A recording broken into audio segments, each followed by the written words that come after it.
बाहर तापमान 45 डिग्री के करीब पहुंच चुका है। सड़कें पिघल रही हैं, अस्पताल हीट स्ट्रोक के मरीजों से भर रहे हैं, सैकड़ों लोगों की जान जा चुकी है। वैज्ञानिक कह रहे हैं कि अब एयर कंडीशनर सिर्फ एक सुविधा नहीं, बल्कि कई लोगों के जीवन बचाने का साधन बन चुका है। लेकिन इस बीच यूरोप के कई हिस्सों में लोगों को अपने ही घर में एसी लगाने से रोका जा रहा है। जी हाँ, आपने बिल्कुल सही सुना।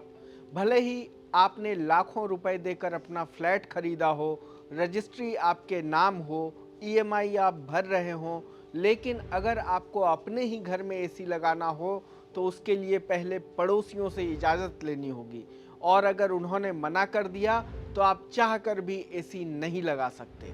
यह सुनने में अजीब लगता है, लेकिन यह कोई काल्पनिक कहानी नहीं है। वॉल स्ट्रीट जर्नल की एक रिपोर्ट इसी से शुरू होती है।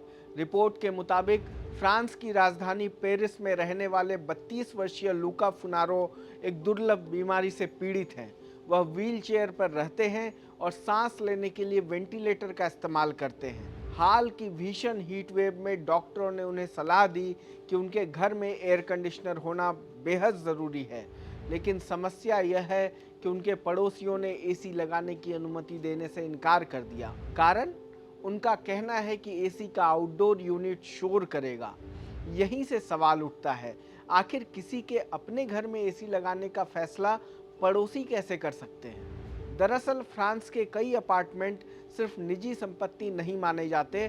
फ्लैट आपका हो सकता है, लेकिन उसकी बाहरी दीवारें, बालकनी, छत और बिल्डिंग का बाहरी हिस्सा पूरी सोसाइटी की साझा संपत्ति यानी कॉमन प्रॉपर्टी माना जाता है। इसका मतलब यह है कि अगर आप एसी लगाने के लिए बाहरी दीवार पर कंप्रेसर लगाना चाहते हैं, पाइप बाहर निकालना चाहते हैं या बिल्डिंग के बाहरी हिस्से में कोई बदलाव करना चाहते हैं, तो कई मामलों में पहले पूरी बिल्डिंग की को ऑनर्स एसोसिएशन या बिल्डिंग मैनेजमेंट की मंजूरी लेनी पड़ सकती है।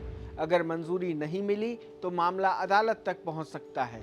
लूका फुनारो के साथ भी यही हुआ। उनका परिवार पिछले 2 साल से अदालत में कानूनी लड़ाई लड़ रहा है। लेकिन सिर्फ पड़ोसियों की मंजूरी ही काफ़ी नहीं होती।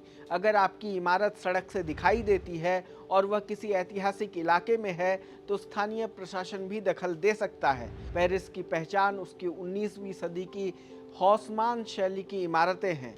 सरकार चाहती है कि इन इमारतों का मूल स्वरूप बना रहे। अगर हर फ्लैट के बाहर एसी के कंप्रेसर लटक जाएं, तो पूरी सड़क का ऐतिहासिक रूप बदल सकता है। इसलिए कई मामलों में स्थानीय प्रशासन भी अनुमति देने से इनकार कर सकता है। यानी पड़ोसी मान जाएं, तब भी सरकार रोक सकती है। अब बात करते हैं शोर की। फ्रांस में नॉइज पॉल्यूशन को लेकर नियम काफ़ी सख्त हैं। अगर एसी तय सीमा से ज़्यादा आवाज़ करता है और उससे पड़ोसियों को परेशानी होती है, तो उसके खिलाफ शिकायत दर्ज हो सकती है। रिपोर्ट के मुताबिक ऐसे मामलों में विशेषज्ञ वकीलों तक की मांग बढ़ गई है और केवल एसी को लेकर दर्जनों नहीं, बल्कि 100 से ज़्यादा कानूनी विवाद चल रहे हैं। यूरोप के दूसरे देशों में भी हालात कुछ ऐसे ही हैं। ब्रिटेन के कुछ इलाकों में अगर कोई नया एसी लगाना चाहता है, तो पहले यह साबित करना पड़ सकता है कि सीलिंग फैन, नेचुरल वेंटिलेशन या बेहतर इंसुलेशन जैसे दूसरे विकल्प पर्याप्त नहीं हैं। यानी एसी पहला नहीं, बल्कि आखिरी विकल्प माना जाता है। स्विट्जरलैंड के जेनीवा में भी एसी लगाने पर ऊर्जा खपत से जुड़े नियम लागू होते हैं। वहाँ भी यह देखा जाता है कि मशीन कितनी बिजली खर्च करेगी और क्या इससे ज़्यादा ऊर्जा कुशल विकल्प उपलब्ध हैं। लेकिन सवाल यह है कि आखिर यूरोप में इतने सख्त नियम बने ही क्यों? क्योंकि दशकों तक वहाँ की सोच यह रही कि एयर कंडीशनर ज़्यादा बिजली खर्च करते हैं, कार्बन उत्सर्जन बढ़ाते हैं, शहरों में गर्म हवा छोड़ते हैं और शोर पैदा करते हैं और ऐतिहासिक इमारतों की सुंदरता भी खराब करते हैं। यानी कानून उस समय बने थे जब यूरोप में गर्मियां अपेक्षाकृत हल्की होती थी, लेकिन अब तस्वीर बदल रही है। हीट वेव लगातार लंबी और खतरनाक होती जा रही है। अस्पतालों, स्कूलों और घरों में लोगों को भीषण गर्मी झेलनी पड़ रही है। ऐसे में एक नया सवाल खड़ा हो गया है, क्या एयर कंडीशनर अब सिर्फ एक सुविधा नहीं, बल्कि ज़रूरत बन चुका है? और अगर किसी व्यक्ति की जान पर बनाए तो क्या पड़ोसियों के शोर का अधिकार ज़्यादा बड़ा है या उसके जीवन और स्वास्थ्य का अधिकार? लूका फिनारो का मामला अब सिर्फ एक एसी लगाने का विवाद नहीं रह गया है, यह उस बहस का प्रतीक बन गया है जिसमें एक तरफ पर्यावरण, विरासत संरक्षण और सामुदायिक नियम हैं, तो दूसरी तरफ बढ़ती हीट वेव्स के बीच इंसानों का स्वास्थ्य और जीवन। यानी सवाल अब सिर्फ इतना नहीं है कि एसी लगेगा या नहीं, सवाल यह है कि जलवायु परिवर्तन के इस दौर में क्या यूरोप के दशकों पुराने कानून भी बदलने पड़ेंगे?